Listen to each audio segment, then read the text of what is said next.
श्री कृष्ण जन्म की कथा। भाद्रपद कृष्ण पक्ष की अष्टमी को रात के 12 बजे मथुरा के राजा कंस की जेल में वासुदेव जी की पत्नी देवी देवकी के गर्भ से 16 कलाओं से युक्त भगवान श्री कृष्ण का जन्म हुआ था। इस तिथि को रोहिणी नक्षत्र का विशेष महात्म्य है। इस दिन देश के समस्त मंदिरों का श्रृंगार किया जाता है। कृष्णावतार के उपलक्ष्य में झांकियां सजाई जाती है। भगवान कृष्ण का श्रृंगार करके झूला सजाया जाता है। स्त्री पुरुष रात के 12 बजे तक व्रत रखते हैं।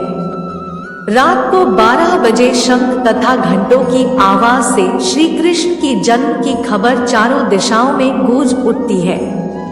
भगवान श्री कृष्ण की आरती उतारी जाती है और प्रसाद वितरण किया जाता है। प्रसाद ग्रहण कर व्रत को खोला जाता है।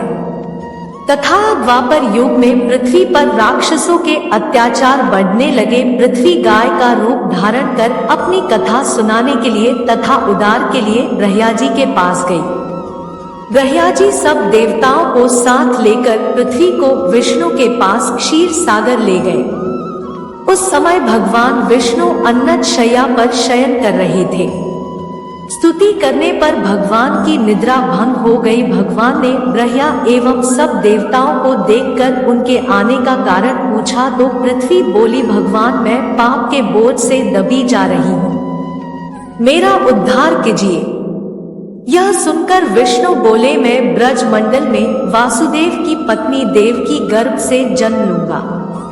तुम सब देवतागण ब्रज भूमि में जाकर यादव वंश में अपना शरीर धारण कर लो। इतना कहकर अंतर ध्यान हो गए। इसके पश्चात देवता ब्रज मंडल में आकर यदुकुल में नंद यशोदा तथा गोप गोपियों के रूप में पैदा हुए। द्वापर युग के अंत में मथुरा में उग्रसेन राजा राज्य करता था। उग्रसेन के पुत्र का नाम कंस था। कंस ने उग्रसेन को बलपूर्वक सिंहासन से उतारकर जेल में डाल दिया और स्वयं राजा बन गया। कंस की बहन देवकी का विवाह यादव कुल में वासुदेव के साथ निश्चित हो गया। जब कंस देवकी को विदा करने के लिए रथ के साथ जा रहा था तो आकाशवाणी हुई कि हे कंस, जिस देवकी को तू बड़े प्रेम से विदा करने कर रहा है उसका 8वां पुत्र तेरा संहार करेगा। आकाशवाणी की बात सुनकर कंस क्रोध से भरकर देवकी को मारने को तैयार हो गया। उसने सोचा ने देवकी होगी न उसका पुत्र होगा। वासुदेव जी ने कंस को समझाया कि तुम्हें देवकी से तो कोई भय नहीं है, देवकी की 8वीं संतान में तुम्हें सौंप दूंगा। तुम्हारे समझ में जो आए उसके साथ वैसा ही व्यवहार करना। कंस ने वासुदेव जी की बात स्वीकार कर ली और वासुदेव देवकी को कारागार में बंद कर दिया।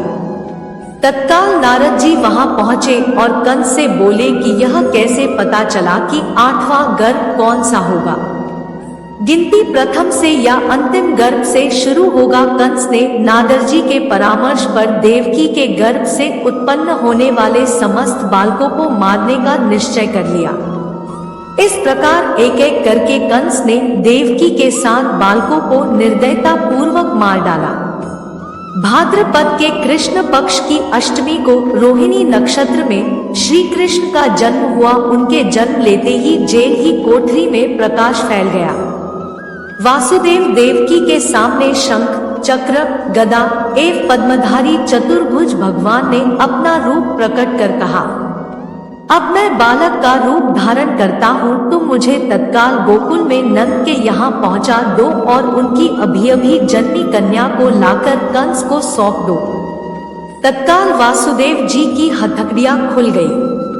दरवाजे अपने आप खुल गए। पहरेदार सो गए। वासुदेव कृष्ण को सूप में रखकर गोकुल को चल दिए। रास्ते में यमुना श्री कृष्ण के चरणों को स्पर्श करने के लिए बढ़ने लगी। भगवान ने अपने पैर लटका दिए। चरण छूने के बाद यमुना घट गई। वासुदेव यमुना पार कर गोकुल में नंद के यहाँ गए। बालक कृष्ण को यशोदा जी की बगल में सुलाकर कन्या को लेकर वापस कंस के कारागार में आ गए। जेल के दरवाजे पूर्ववत बंद हो गए। वासुदेव जी के हाथों में हथकड़ियां पड़ गई। पहरेदार जाग गए। कन्या के रोने पर कंस को खबर दी गई। कंस ने कारागार में जाकर कन्या को लेकर पत्थर पर पटक कर मारना चाहा, परंतु वह कंस के हाथों से छूटकर आकाश में उड़ गई और देवी का रूप धारण कर बोली, हे कंस, मुझे मारने से क्या लाभ? तेरा शत्रु तो गोकुल में पहुंच चुका है। यह दृश्य देखकर कंस हतप्रभ और व्याकुल हो गया। कंस ने श्री कृष्ण को मारने के लिए अनेक दैत्य भेजे। श्री कृष्ण ने अपनी अलौकिक माया से सारे दैत्यों को मार डाला। बड़े होने पर कंस को मारकर उग्रसेन को राजगद्दी पर बैठाया। श्री कृष्ण की पुण्य तिथि को तभी से सारे देश में बड़े हर्षोल्लास से मनाया जाता है। ऐसी ही और वीडियो देखने के लिए हमारे इस चैनल ज्ञान की गंगा को सब्सक्राइब करें। धन्यवाद। हर हर महादेव।